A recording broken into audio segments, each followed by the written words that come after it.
செவிவழி கதை கேட்க வந்திருக்கும் அன்பு நேயர்களுக்கு இனிய வணக்கங்கள். எழிலன்பு ஆடியோ நாவல்ஸ் சேனலுக்கு உங்களை அன்புடன் வரவேற்கும் நான் உங்கள் ஆர்ஜே பிரியா மோகன். கதை கேட்போம், காதுகளுக்கு இனிமை சேர்ப்போம். இந்த ஆடியோ நாவல் உங்களுக்கு பிடிச்சிருந்தா லைக் பண்ணுங்க, உங்க கருத்துக்களை கீழே கமெண்ட்ஸ்ல சொல்லுங்க, உங்க நண்பர்களுக்கும் ஷேர் பண்ணுங்க. நம்ம சேனலில் தொடர்ந்து கதைகளை கேட்டு மகிழ சப்ஸ்கிரைப் பண்ணுங்க. கூடவே பெல் பட்டனையும் தட்டி விடுங்க. இப்போ கதை கேட்கலாம் வாங்க. எழிலன்புவின் ஜீவசுரபி, அத்தியாயம் 27. தாலி எடுத்து பொண்ணு கழுத்துல கட்டுங்க என்ற அர்ச்சகர் குரலில் கை கூப்பி கண்களை மூடியிருந்த சத்யபிரியன் கண்களை திறந்தான். அவனின் முன் அர்ச்சகர் நின்றிருக்க, அவர் கையில் இருந்த தட்டில் மஞ்சள் தடவிய தேங்காயின் மீதிருந்த தாலியில் பூ சுற்றி வைக்கப்பட்டிருந்தது. பட்டு வேஷ்டி சட்டையில் கழுத்தில் மாலையுடன் நிர்மலமான முகத்துடன் மாப்பிள்ளை கோலத்தில் நின்றிருந்தான் சத்யபிரியன்.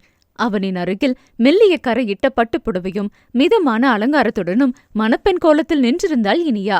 கோவிலில் எளிமையான முறையில்தான் கல்யாணத்திற்கு ஏற்பாடு செய்திருந்தனர். அவர்களுக்கு எதிரே இனியாவின் அன்னை, தம்பி, அவர்களின் நெருங்கிய சில உறவுகள் மற்றும் கடை ஊழியர்கள் நின்றிருந்தனர். சத்யாவின் சார்பில் அவன் வளர்ந்த ஆசிரமத்திலிருந்து ஒரு பெரியவர் மட்டும் வந்திருந்தார். அவரை தவிர கடை ஊழியர்கள்தான் அவன் பக்க சில வேலைகளை பார்த்து கொண்டனர். அர்ச்சகர் நீட்டிய தாலியை கைகள் நடுங்க எடுத்த சத்யபிரியன் இனியாவின் முகம் பார்த்தான். அவள் கைகளை கூப்பி வணங்கி தாலியை வாங்க லேசாக தலையை குனிந்து நின்றிருக்க, மெல்ல அவளின் கழுத்தில் தாலியை கட்டினான்.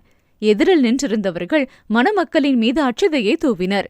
சாமியை வணங்கிவிட்டு கோவிலை 3 முறை மணமக்களை சுற்றி வர சொன்னார் அர்ச்சகர். அவங்க கூட நீயும் போ தம்பி என்று மகனை அனுப்பி வைத்தார் ராணி. இந்திரன் முன்னால் செல்ல சத்யபிரியனும் இனியாவும் பின்னால் சென்றனர். இருவருக்கும் இடையே அமைதி நிலவியது. தங்கள் மன வாழ்க்கை நன்றாக அமைய வேண்டும் என்று இனியா பிரார்த்தனை செய்து கொண்டே சுற்றி வர, சத்யபிரியனின் மனதிலோ எந்த வேண்டுதலுமே இல்லை. 3 முறை சுற்றி வந்துவிட்டு ராணியிடம் ஆசிர்வாதம் வாங்கிக் கொண்டனர். வாழ்த்துக்கள் சார், வாழ்த்துக்கள் இனியா.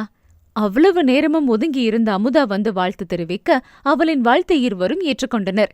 கடை ஊழியர்கள் அவர்கள் இருவரும் திருமணம் செய்து கொள்ளப் போகும் விஷயம் தெரிந்ததுமே வியப்பாக பார்த்தனர். இனியாவை தனியாக அழைத்து, காதலா என்று விசாரித்தாள் அமுதா. என்று மட்டும் தலையை அசைத்தாள் இனியா. உன் கூடவே நானும் இருந்தேன், என்கிட்டயே ஒரு வார்த்தை கூட சொல்லாம கமுக்கமா இருந்துட்டியே என்று அமுதா குறைப்பட்டுக் கொள்ள, மென் புன்னகை மட்டும் சிந்தினாள் இனியா.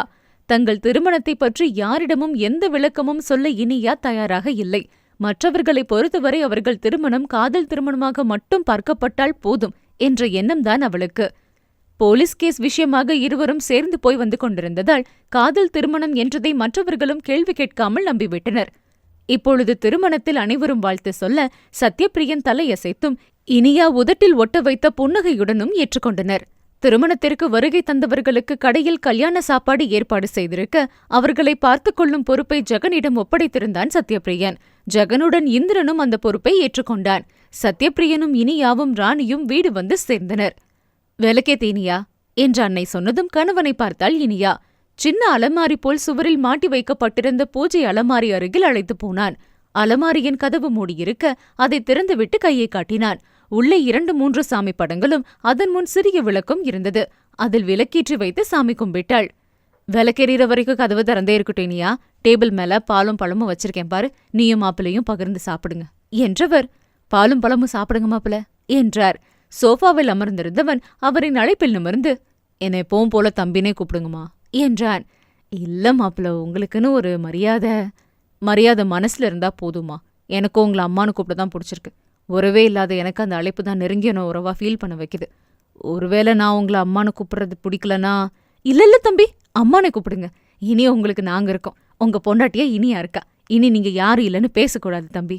அன்னையாய் மாறி கண்டித்தார் அந்த மாமியார். அவர்கள் பேசுவதை கேட்டுக்கொண்டே மேஜையில் இருந்த பாலையும் வாழைப்பழத்தையும் எடுத்து வந்து அவனிடம் நீட்டினாள் இனியா. பக்கத்துல உட்காந்து அவருக்கும் கொடுத்து நீயும் சாப்பிடுறீ, நான் வீடு வரைக்கும் போயிட்டு வரேன் என்றவர்களுக்கு தனிமை கொடுத்து விட்டு வெளியேறினார் ராணி. அவர் சென்றதும் அதுவரை இலகுவாக இருந்த சத்யபிரியனிடம் இறுக்கம் தொற்றிக் கொண்டது. அருகில் அமர வந்த இனியாவை கண்டு வேகமாக சிறிது தள்ளி அமர்ந்தான். அவனின் அந்த செய்கையில் முகம் சுருங்க இடைவெளி விட்டே அமர்ந்து பாலை நீட்டினாள். எனக்கு வேண்டாம், நீ குடி என்றான். 2 பேரும் குடிக்கணும், அதான் சம்பிரதாயம் என்றவள் அவன் பக்கம் பால் டம்ளரை நீட்டியபடியே இருந்தாள். சலித்தபடி வாங்கிக் கொண்டவன் கண்கள் வீட்டை அலசின. அவன் தேடுதலுக்குரியவள் அங்கே இல்லை என்றதும் வேதனையாக இருந்தது. வேதனையான பெருமூச்சை இழுத்துவிட்டவன் அமைதியாக பாலை வாங்கி பருகிவிட்டு அவளிடம் நீட்டினான். டம்ளரிலிருந்த மீதி பாலை பருகினாள் இனியா. பழமும் பகிர்ந்து உண்டதும் இருக்கையிலிருந்து எழுந்து கொண்டான்.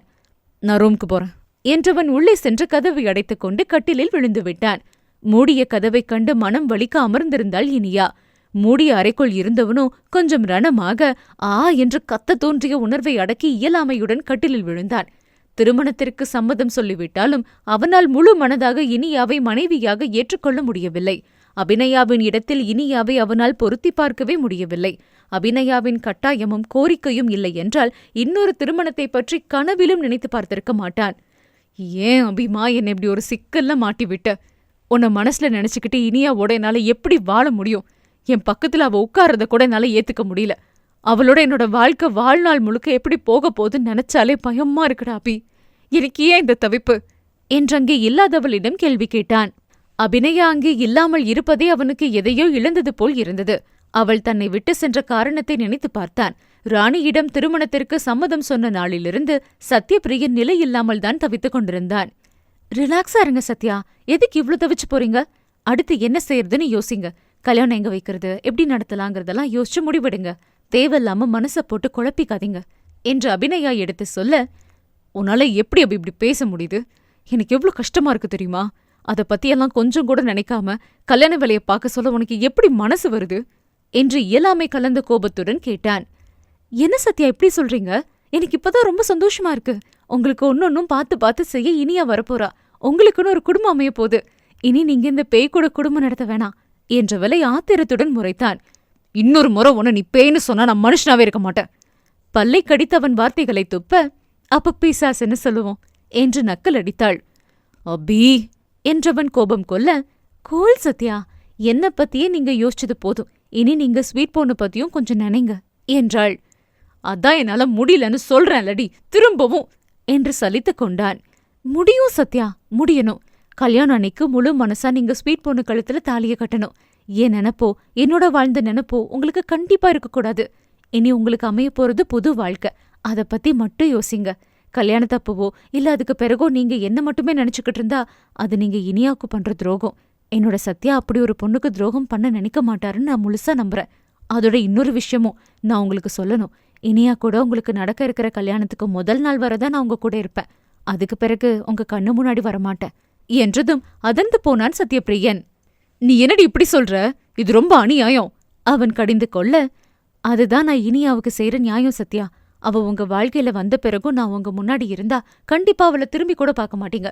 அதோட என்ன பக்கத்துல வச்சுக்கிட்டு அவளோட குடும்பம் நடத்தவும் நீங்க யோசிப்பீங்க. அந்த நிலைமை வரவா உங்களை திருமணம் செஞ்சுக்க சொல்ற? நீங்க வாழணும் சத்யா, ரொம்ப ரொம்ப சந்தோஷமா வாழணும். அதுக்கு நான் விலகி போறதுதான் நல்லது என்று சொன்னவள் அதன்படி அவனின் திருமணத்திற்கு முதல் நாள் அவன் கண்ணில் படாமல் மறைந்து செல்ல முடிவெடுத்தாள். அவனுக்கும் அவள் சொல்ல வருவது புரிந்தது. இன்னொரு திருமணத்திற்கு அவன் சம்மதம் சொன்னபோதே அபிநயாவுடனான பிரிவுக்கு அவன் மனதை தயார்படுத்திக் கொள்ள வேண்டும் என்று புரிந்தது. அப்பிரிவு ரணமாக இருந்தாலும் அவளின் ஆசைக்காக அதை தாங்கிக் கொள்ள தயாரானான். அதோடு தன்னை நம்பி வரப்போகும் பெண்ணிற்கு தானும் உண்மையாக இருக்க வேண்டும் என்ற எண்ணம் கொண்டவன்தான் அவன். ஆனாலும் நிதர்சனம் என்ற ஒன்று உள்ளதே. இனிமேல் அரூபமாய் கூட தன் அபியை பார்க்க முடியாது என்பதை அவனுக்கு ஏற்றுக்கொள்ள சிரமமாகத்தான் இருந்தது. அப்போ இனிமே என்ன பார்க்க வரவே மாட்டியாடி என்று ஏக்கமாக கேட்டான். கண்டிப்பா வருவேன் சத்யா. நீங்களும் ஸ்வீட் பொண்ணும் சந்தோஷமா கணவன் மனைவியா ஒத்துமையா வாழ ஆரம்பிச்ச பிறகு உங்க கண்ணுக்கு தெரிவேன். அது வரைக்கும் தூரமா இருந்து உங்களை நான் பார்த்துக்கிட்டே தான் இருப்பேன். நான் எங்க இருந்தாலும் உங்க நினைவு என்னை விட்டு போகாத சத்யா. உயிர் போற நொடியிலையும் உங்க நினைவோட தான் இறந்து போயிருக்கேன். இனிமேலும் உங்க நினைவு என் கூடவே தான் வரும் என்றால் ஆறுதலாக. ஆனா அவன் ஏதோ சொல்ல ஆரம்பிக்க, உங்க நினைவிலையும் நான் வாழ்ந்துகிட்டு தான் இருக்கேன் சத்யா, எனக்கு அது போதும் என்று முடித்தாள். நீ என்னை விட்டு போறதுக்கு முன்னாடி கடைசியா ஒரு முறை உன்னை நான் உணரணும் அபி என்றான் ஏக்கமாக. அவனின் அருகில் மிக நெருக்கமாக வந்த அபிநயா அவனை அணைத்துக் கொண்டாள். அவன் உடல் முழுவதுமே ஜில் என்று குளுமையை உணர்ந்தான். இதுவே கடைசி முறை என்பதால் கண்களை இறுக மூடி அவளின் அணைப்பை தன்னுள் ஏற்றுக்கொண்டான் சத்யபிரியன். நீ என்னை விட்டு போறத பாக்குற சக்தி எனக்கு இல்லடி அபி. அவளின் அணைப்பில் இருந்தபடியே முணுமுணுத்தான். கண்ணை திறக்காதீங்க சத்யா என்றதும் இன்னும் இறுக்கமாக கண்களை மூடிக்கொண்டான். சில நொடிகளில் அவனை விட்டு குளுமை குறைவதை அவனால் உணர முடிந்தது. முற்றிலும் அவனை விட்டு குளுமை அகன்றபோது மூடியிருந்த அவனின் இமைகளையும் தாண்டி வெளியேறியது ஒரு சொட்டு கண்ணீர். மீண்டும் கண்களை திறக்கவே பயந்தான் அந்த ஆண்மகன். மனைவி இல்லாத அந்த அறையை பார்க்கவே அவனுக்கு விருப்பம் இருக்கவில்லை. எங்க சாப்பிட வாங்க என்ற குரலில் கண்களை திறந்த சத்யபிரியனுக்கு தற்போதைய சூழ்நிலை புரிந்தது. இன்றவனின் திருமண நாள். புது மனைவி வெளியே இருந்து அழைக்கின்றாள் என்ற நிதர்சனம் புரிய தனது நினைவலைகளிலிருந்து வெளியே வந்து படுக்கையை விட்டு எழுந்தான். இனியாவிடமும் அபிநயா சொல்லிவிட்டு சென்றிருந்தாள். இனியாவும் அபிநயா சென்றதை ஏற்றுக்கொள்ள முடியாமல் வருத்தமாக இருந்தாள். சில நாட்கள் பழக்கம்தான் என்றாலும் அபிநயாவின் அன்பும் குணமும் அவளை வெகுவாக கவர்ந்திருந்தது. அவளுக்கே வருத்தம் இருக்கும்போது தன் கணவனுக்கு எப்படி இருக்கும் என்று அவளுக்கும் புரிந்துதான் இருந்தது. அதனால் அவனை முடிந்தவரை தனியாக விடாமல் அவனுடன் இயல்பாக பழக முடிவு செய்திருந்தாள் இனியா. சத்யபிரியன் உடையை மாற்றிவிட்டு வெளியே வந்தபோது இனியாவுடன் இந்திரனும் அங்கே இருந்தான். கடையிலிருந்து உங்களுக்கு சாப்பாடு எடுத்துட்டு வந்திருக்கேன் மாமா, நீங்களும் அக்காவும் சாப்பிடுங்க என்றான் இனியன். நீ சாப்பிட்டியா இந்திரா? அம்மா எங்க? அம்மா இன்னும் சாப்பிடல தானே? அம்மாக்கு வீட்டுல சாப்பாடு கொடுத்துட்டு வந்துட்டேன், அவங்க அங்க சாப்பிட்டுக்கிறேன்னு சொல்லிட்டாங்க மாமா, நான் கடையிலே சாப்பிட்டேன். அம்மா இங்க வந்து சாப்பிட வேண்டியதானே, ஏன் தனியா சாப்பிட்றாங்க என்று அக்கறையாக விசாரித்தான். நீங்க சாப்பிட்டதும் உங்களையும் அக்காவையும் மறு வீட்டுக்கு அங்க அழைக்கணும்னு சொன்னாங்க மாமா, அதனால வீட்டை கொஞ்சம் ஒதுங்க வைக்கிற வேலை இருக்கான், அதான் அங்க வர முடியல. இந்திரன் விவரம் தெரிவிக்க மற்ற விருந்தினர்களை பற்றி விசாரித்தான் சத்யபிரியன். அவங்க எல்லாருமே சாப்பிட்டு ஹோட்டல்ல இருந்தே கிளம்பிட்டாங்க மாமா என்றான். மாமனும் மச்சினனும் பேசிக் கொண்டிருக்க இனியா தனக்கும் கணவனுக்கும் கடையிலிருந்து வந்திருந்த உணவை எடுத்து பிரித்து இலையில் பரிமாறினாள். நீயும் மாமா கூட சாப்பிட்டுக்கா, நான் பரிமாறுறேன் என்று பொறுப்பை தான் எடுத்துக்கொண்டு இந்திரன் செய்ய இனியாவும் கணவன் அருகில் இருந்த நாற்காலியில் அமர்ந்து கொண்டாள். அவள் அருகில் அமர்ந்ததுமே பேச்சை குறைத்துக் கொண்டு அமைதியாக சாப்பிட்டு எழுந்தான் சத்யபிரியன். மதியத்துக்கு உங்களுக்கு நம்ம வீட்டுல தான் விருந்து மாமா, அம்மா உங்களை அழைச்சிட்டு வர சொன்னாங்க என்று இந்திரன் சொல்ல சத்யா இனியாவை பார்த்தான். அவள் இன்னும் திருமண புடவையில்தான் இருந்தாள். நான் ட்ரெஸ் மாத்திட்டேனே, பரவாயில்லையா என்று கேட்க இந்திரன் என்ன பதில் சொல்வது என்று அறியாமல் முழித்தான். பரவாயில்ல, நானும் அம்மா வீட்டுக்கு போய் மாத்திடுவேன் என்று இனியாதான் பதில் சொன்னாள். மூவரும் கிளம்பி இனியாவின் வீட்டுக்கு சென்றனர். சின்ன வீடுதான் தம்பி என்று சங்கடத்துடன் வரவேற்றார் ராணி. இருக்கட்டுங்கம்மா என்றவனுக்கு இந்திரன் ஒரு நாற்காலியை எடுத்து போட அதில் அமர்ந்து கொண்டான். படுக்கையறை என்று தனியாக இல்லாத ஒரே அறைதான். ஒரு ஓரத்தில் கட்டில் போடப்பட்டிருந்தது. அதில் சென்று இனியா அமர்ந்து கொண்டாள். என்னடி உட்கார்ந்துட்ட? மாப்பிளைக்கு குடிக்க சாத்துக்குடி ஜூஸ் போட்டு வச்சிருக்கேன், அதை எடுத்துட்டு வந்து கொடு என்றார் ராணி. இனியா மீண்டும் எழ, இப்பதானம்மா சாப்பிட்டோம், இன்னும் கொஞ்ச நேரம் ஆகட்டும் என்றான் சத்யபிரியன். என் ரூம் வெளியில இருக்கு, பார்க்க வரீங்களா மாமா என்று இந்திரன் அழைக்க பிகு செய்யாமல் அவனுடன் சென்றான். தம்பி நல்லா பழகுறார்லடி, வீட்டை பார்த்து என்ன நினைப்பாரோன்னு நினைச்சேன், சின்னதா முகம் கூட சுளிக்கல என்று ராணி மகளிடம் வியப்பாக சொல்ல, அவர் அதெல்லாம் நினைக்கிறார் இல்லம்மா, சரி அவர் வரதுக்குள்ள நான் சேலையை மாத்திக்கிறேன் என்று கதவை மூடிவிட்டு புடவையை மாற்ற ஆரம்பித்தாள். மதிய உணவு வரை அங்கே இருந்த சத்யபிரியன் இயல்பாக அங்கே பொருந்திக் கொண்டான். இந்திரனுடன் பேசிக்கொண்டேதான் அவனின் பொழுது சென்றது. கணவன் மனைவி ஒரே இடத்தில் இருந்தாலும் இருவருக்குள்ளும் பேச்சுவார்த்தைகள் அவ்வளவாக இருக்கவில்லை. பகல் முழுவதும் இந்திரன் ராணி என்று யாராவது கூடவே இருந்தனர். சத்யா வீட்டில் இனியாவின் பொருட்களை எடுத்து வைக்க அடுக்க என்று நேரம் சென்றது. இரவு உணவுக்குப் பிறகு மகளின் கையில் பாலை காய்ச்சி கொடுத்த ராணி, பாத்துக்கோ இனியா என்று மட்டும் சொன்னவர் தங்கள் வீட்டுக்கு கிளம்பிவிட்டார். தனிமையில் இருந்த சத்யா இனியா இருவரையுமே சங்கடமாட்கொண்டது. தன் வீட்டிற்கு வந்தவளை தான் பார்த்து கொள்ள வேண்டும் என்ற அக்கறை ஓங்க, நீ ரூம்க்கு போ, நான் கதவெல்லாம் மூடிட்டு வரேன் என்றவளை அனுப்பி வைத்தான். தனி வீடாக இருந்தாலும் அது ஒற்றை படுக்கையறை வீடுதான். சத்யா அபிநயா இருவரும் சம்பாதித்துக் கொண்டிருந்த நேரத்தில் இருவரும் லோன் போட்டு அந்த தனி வீடு வாங்கியிருந்தனர். அது சற்று அவுட்டர் ஏரியாதான் என்பதால் அந்த நேரத்தில் அவர்களுக்கு விலை குறைவாக கிடைக்க அதை தம்பதிகள் பயன்படுத்திக் கொண்டனர்.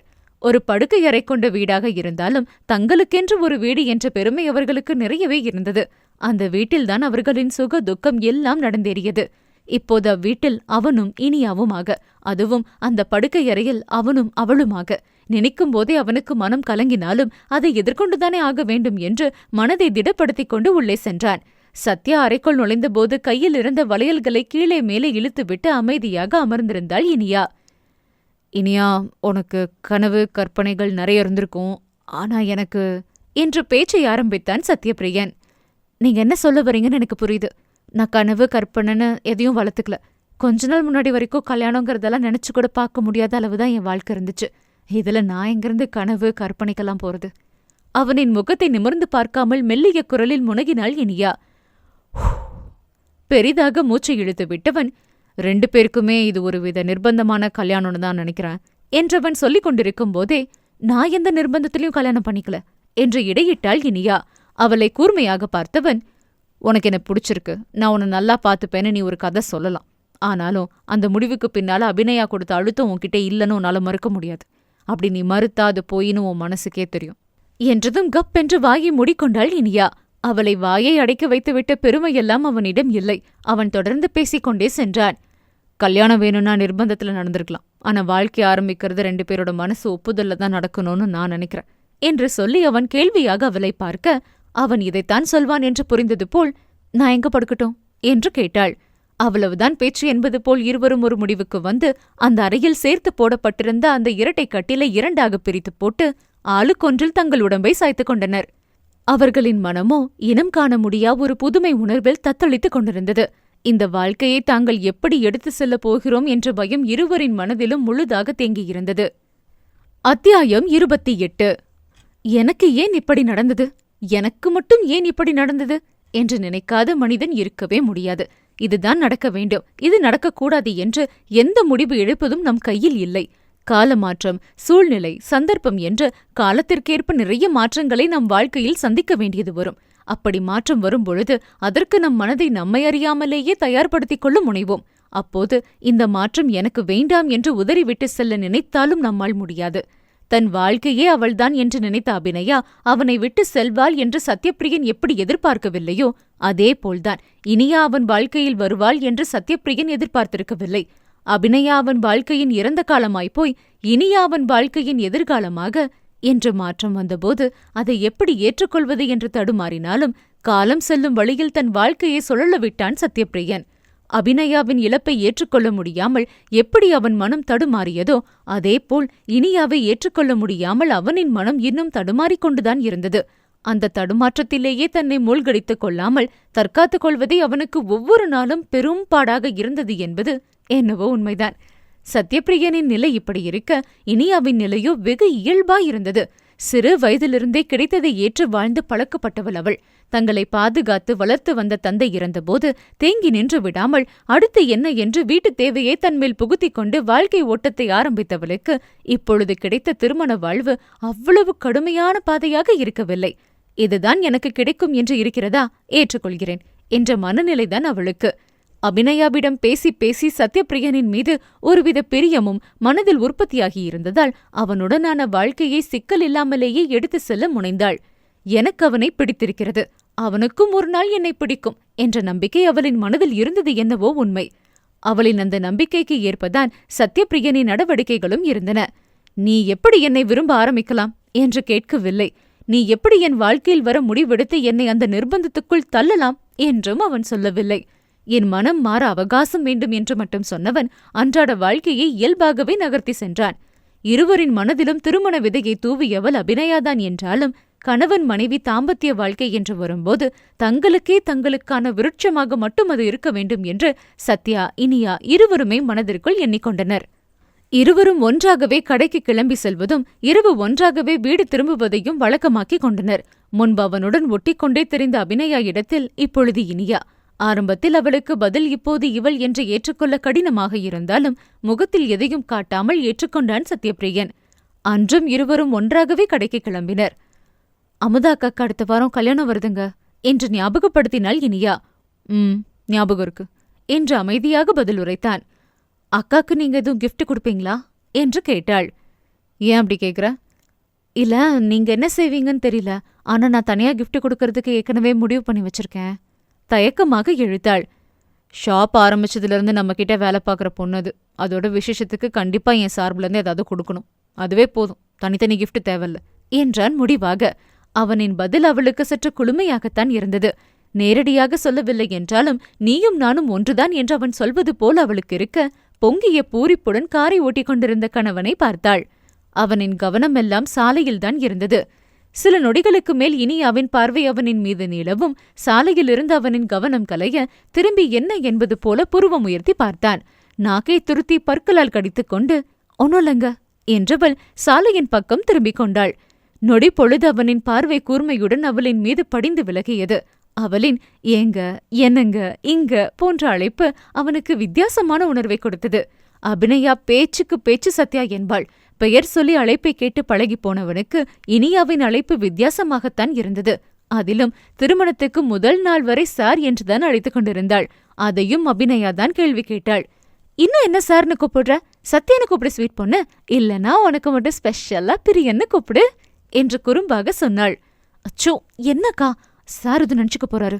சத்யாவும் அங்கேதான் இருந்ததால் பதறினாள். ஓ சார் என்ன இன்னும் நினைக்கிறது?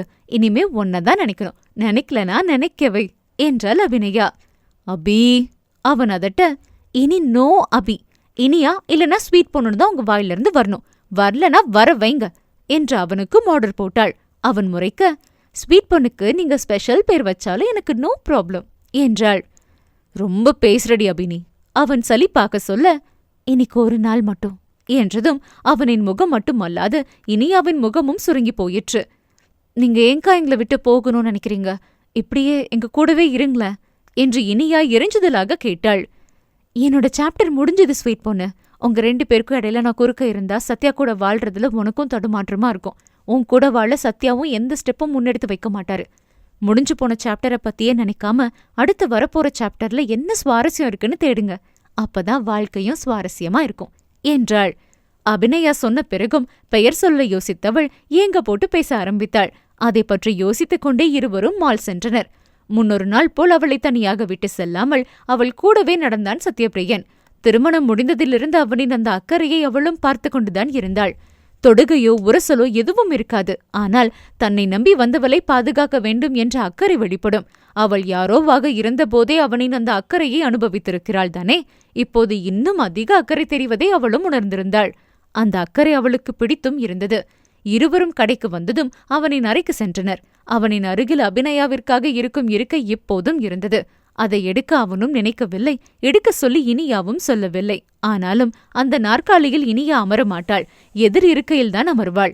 ஊழியர்கள் வரும் வரை உள்ளே இருப்பவள் அவர்கள் வந்ததும் வெளியே சென்று அவர்களுடன் வேலையை ஆரம்பித்து விடுவாள். ஆரம்பத்தில் அவளை ஒரு ஊழியராக வேலை பார்க்க சொல்ல அவனுக்கு சங்கடமாக இருந்தது. எனக்கு பொழுது போகாதங்க, சும்மா உட்காந்து என்ன செய்ய போறேன், நான் வழக்கம் போல வேலை பார்க்கறேன் என்றவள். சம்பளப்பணம் அம்மாக்காது உதவும் என்று ஸ்ருதி இறங்கிய குரலில் சொன்னாள். எங்கே அவன் எதுவும் சொல்வானோ என்ற தயக்கம் அதில் தெரிய, நீ எப்பவும் போல அவங்களுக்கு செய்ய வேண்டியதை செய் என்று அவளின் தயக்கத்தை போக்கினான். இந்திரன் மெக்கானிக்கல் இன்ஜினியரிங் படிக்க ஆசை இருக்குன்னு சொன்னான், அதுக்கான செலவை நானே பாத்துக்கிறேன், அதனால அவனோட படிப்பை பத்தி நீ கவலைப்பட வேணாம் என்றான் கூடுதல் தகவலாக. நீங்க எதுக்கு? இனியா மறுக்க வர, என் குடும்பத்துக்கு நான் செய்யறேன் என்று பளிச்சென்று சொல்லி தன் பேச்சை முடித்துக் கொண்டான். கேட்டவள்தான் இன்பமாய் அதிர்ந்தாள். அவள் விழி விரித்து அதிசயமாக பார்ப்பதைக் கண்டு, என்ன என் குடும்பம் தானே என்று புருவம் உயர்த்தி கேட்டான். ஆமாம் என்று அவள் தலை தன்னால் அசைந்தது. திருமணத்திற்கு முன் அவனின் கோபத்தையும் அவனின் ஒதுக்கத்தையும் கண்டவள் அவள். திருமணத்திற்கு பின் எப்படி இருக்கப் போகின்றானோ என்ற பயம் அவளுக்கு இருக்கவே செய்தது. ஆனால் அந்த பயம் தேவையே இல்லை என்பது போல அவன் நடந்து கொள்வது அவளுக்கு நிம்மதியாக இருந்தது. அவளிடம் ஒதுங்கியிருந்தாலும் அவளின் குடும்பத்தினரிடம் இன்னும் நெருங்கியிருந்தான். உறவுகளை தேடி தவித்தவனுக்கு அவளின் குடும்பம் அவன் குடும்பமானது. ஊழியர்கள் வந்ததும் வெளியே சென்று இனியாவும் வேலை பார்க்க ஆரம்பித்தாள். வாங்க முதலாளி அம்மா, அமுதா பணிவாக அழைக்க, கேலி பண்ணாதீங்கக்கா சினுங்கினாள் இனியா. உண்மைய சொன்னா உனக்கு அது கேலியா? நீ இப்போ இந்த கடைக்கே முதலாளி, நீயும் ஏன் எங்க கூட வந்து இப்படி வேலை பார்த்துக்கிட்டு இருக்க என்று கேட்டாள் அமுதா. நான் உங்க முதலாளிக்கு தான் ஓனரக்கா, இந்த கடைக்கில்ல என்றவள் இலகுவாக சொல்ல, ஆடே அப்பா, எவ்வளோ பெரிய உண்மையை சொல்லிட்டாங்க மேடம் என்று கேலி செய்தாள் அமுதா. பேச்சோடு பேச்சாக வேலையும் நடந்து கொண்டிருந்தது. மதிய உணவு இப்போதெல்லாம் அவனுடன் உண்பதுதான் வழக்கமாகி இருந்தது. மதியம் அவனின் அறைக்கதவை திறந்தபோது பார்த்த காட்சி அவள் மனதை உருக்கியது. அவள் கதவை திறந்த சத்தத்தை கூட உணராமல் அவன் அருகில் கிடந்த வெறுமையான இருக்கையை வெறித்து பார்த்து கொண்டிருந்தான் சத்யபிரியன். சத்தமில்லாமல் கதவை மூடிவிட்டு அவனின் எதிரே வந்து அமர்ந்தாள். அசைவை உணர்ந்து சட்டென்று கலைந்த சத்யா எதிரே மனைவியை பார்த்ததும் அவனின் முகத்தில் தடுமாற்றம் வந்தது. அவள் ஒன்றும் கேட்காமல் அமைதியாக இருக்க, சாரி என்றான் மெல்ல. நான் உங்களை தவறா நினைக்கலங்க. அவனின் மன்னிப்பு வேண்டல் எதற்கென்று அறிந்தவள் மென்மையுடன் சொன்னாள். தேங்க்ஸ் என்றான் அவளின் புரிதலுக்காக. அபியக்கா இல்லாம ரொம்ப கஷ்டமா இருக்கா மெல்ல கேட்டாள். மனைவியை ஆழ்ந்து பார்த்தான் சத்யா. அவள் என்ன அர்த்தத்தில் அந்த கேள்வியை கேட்டாள் என்று அவனின் மூளையில் கேள்வி உதிக்க அவனின் வாய் உடனே பதில் சொல்ல தயாராகவில்லை. பொறாமையிலையோ கோவத்திலையோ நான் கேட்கல, படவும் மாட்டேன். உங்க மனநிலையை தெரிஞ்சுக்கிறதுக்கு தான் கேட்டேன். தன் பக்கத்தை தெளிவுபடுத்தினாள். இதை நீ எப்படி எடுத்துக்குவேன்னு தெரியல இனியா. சில நேரம் நான் உனக்கு துரோகம் பண்றேன்னு கூட எனக்கு தோணுது. முதலா என்னோட வாழ்க்கையில எனக்குன்னு வந்த உறவு அபிநயா. அவ இல்லாம எனக்கு ரொம்ப கஷ்டமா தான் இருக்கு. அவ இடத்துக்கு நீ வந்தாலும் அவ இல்லாத வெறும் என்ன தாக்குது. நீ என் வாழ்க்கையில வந்த பிறகும் நான் அவளை நினைச்சிட்டு இருக்கிறது எங்க உன்னை காயப்படுத்திடுமோன்னு எனக்கு தடுமாற்றமாவும் இருக்கு. அதே நேரம் அவளை நினைக்காம என்னால இருக்கவும் முடியல. இருதலை கொள்ள எறும்பா என் மனசு தவிக்குது இனியா என்றான் கலக்கத்துடன். தைரியமானவனாகவே சந்தித்த ஆண் மகனை இரண்டாவது முறையாக உடைந்து போய் கலக்கத்துடன் பார்க்கவும் இனியாவின் மனம் துடித்தது. அதே நேரம் அவனின் மனநிலையும் அவளுக்கு புரிந்தது. வெளியே காட்டிக்கொள்ளாமல் தனக்குள்ளேயே அவன் போராடி கொண்டிருக்கிறான் என்று. முதல் முறை யாரோவாக தள்ளி நின்று அவன் உணர்வுகளை சந்தித்தாள் என்றால், இப்போது மனைவியாக இருந்தும் அவனின் உணர்வுகளை தள்ளி நின்று உள்வாங்கினாள். அன்று அச்சோ என்றவள் மனம் துடித்தது என்றால், இன்றவனை அரவணைக்க மனம் தவித்தது. அவளின் அரவணைப்பை அவன் ஏற்றுக்கொள்வானா என்று தெரியாத நிலையில் அவளுக்கும் தவிப்பாகவே இருந்தது. அவளின் முகத்தில் இருந்த தவிப்பை பார்த்தவன், சாரி உனக்கு துரோகம் என்றவன் ஏதோ சமாதானம் சொல்ல வர, இல்லங்க நான் துரோகமா நினைக்கல, உங்க மனநிலைக்கு என்ன ஆறுதல் சொல்றதுன்னு யோசிக்கிறேன். அபியக்காவை மறந்துட்டு என்ன மட்டும் நினைங்கன்னு நான் எந்த காலத்திலும் கேட்க மாட்டேன். அப்படி நான் சொன்னா அதை விட பெரிய துரோகம் எதுவும் இல்ல. சொல்லப்போனா என்னோட இந்த வாழ்க்கையே அவங்க கொடுத்தது. அவங்களுக்காக தான் இப்போ நீங்க என் கணவன் ஆகியிருக்கீங்க. அப்படி இருக்கும்போது நீங்க துரோகம் செஞ்சதா எப்படி நினைப்பேன்? கொஞ்ச நாள் பழகுன என்னாலேயே அவங்கள மறக்க முடியாதுங்கும் போது உங்களால மட்டும் எப்படி முடியும்? நீங்க இங்க 2 பேருக்கும் இடையில அல்லாட வேணாம். நீங்களா இருங்க என்று இனியா மேஜையின் மீதிருந்து அவனின் கையை தயக்கத்துடன் மெதுவாக பற்றி அழுத்தினாள். அவளின் அந்த புரிதல் அவன் மனதிற்கு இதமாக இருந்தது. அவள் தன் கைகளில் கொடுத்த அழுத்தம் உனக்கு நான் இருக்கிறேன் என்று ஆறுதல் சொல்வதாக இருந்தது. அவள் கையில் இருந்த அந்த மென்மையும் கொழுமையும் அவனின் வலி நிறைந்த மனதிற்கு மருந்து பூசுவதாக இருந்தது. அவன் தன் கைகளை விலக்காமல் இருப்பதே அவளுக்கு ஆஸ்வாசத்தை தந்தது. சின்ன சின்ன செய்கையில் இருவருமே ஆறுதல் அடைந்து கொண்டனர். தன் துணைவி தன்னையும் தன் மனதையும் புரிந்து கொண்டு ஏற்றுக்கொள்கிறாள் என்பது அவனுக்கு பெரும் வரப்பிரசாதம்தான். தன்னுடன் வாழ்ந்த ஒருத்தியை முழுமையாக தூக்கி தள்ளி வைத்துவிட்டு அந்த இடத்தில் வேறொருத்தியை கொண்டு வந்து அமர வைப்பது பெரும் போராட்டம்தான். அந்த போராட்டம் அவனுக்குள் நிறையவே இருந்தது. அந்த போராட்டத்தை வந்தவளும் புரிந்து கொண்டிருப்பது எதையும் கடந்துவிடலாம் என்ற தைரியத்தை கொடுத்தது.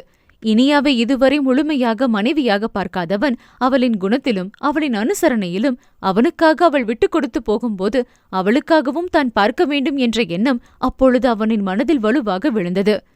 தேங்க்ஸ் இனியா.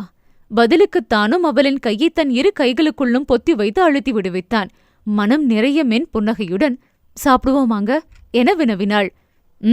என்றவன் அவள் எடுத்து வைத்த புலாவை ரசித்து உண்டுவிட்டு, ராணியம்மா கைமணம் உனக்கும் அப்படியே இருக்கு. அபி சின்ன சின்ன டிஷ் தான் பண்ணுவா. கல்யாணத்துக்கு முன்னாடி அவளுக்கு சமையல் பழக்கமே இல்லை. ஆனா கல்யாணத்துக்கு பிறகு எனக்காகவே சமைக்க கத்துக்கிட்டா. நீ எப்படி இவ்ளோ சீக்கிரம் இவ்ளோ டேஸ்டா சமைக்க கத்துக்கிட்ட என்று கேட்டான். அபிநயா பற்றி என்னிடம் இலகுவாக பேசலாம் என்ற நம்பிக்கையை கொடுத்திருந்த இனியாவின் முகத்தில் புன்முறுவல் பூத்தது. காலேஜ் லீவ்லலாம் நான் வீட்ல சும்மாதானே இருப்பேன். அப்பா அம்மா கூட சேர்ந்து சமைக்க கத்துக்கிட்டேன் என்றாள். லீவ்ல வெளியே சுத்தி பார்க்க எங்கேயும் போக மாட்டியா? வெளியவா? அதுக்கு பணம் வேணுமே. வெளியெல்லாம் எங்கேயும் போனதில்ல. சொல்லப்போனா இது மாதிரி மால் கூட நாங்க வரமாட்டோம். எப்பவாவது பார்க் மாதிரி ஃபேமிலியா போவோம், அவ்வளவுதான் என்று அதையும் மென் புன்னகையுடன் சொன்னாள்.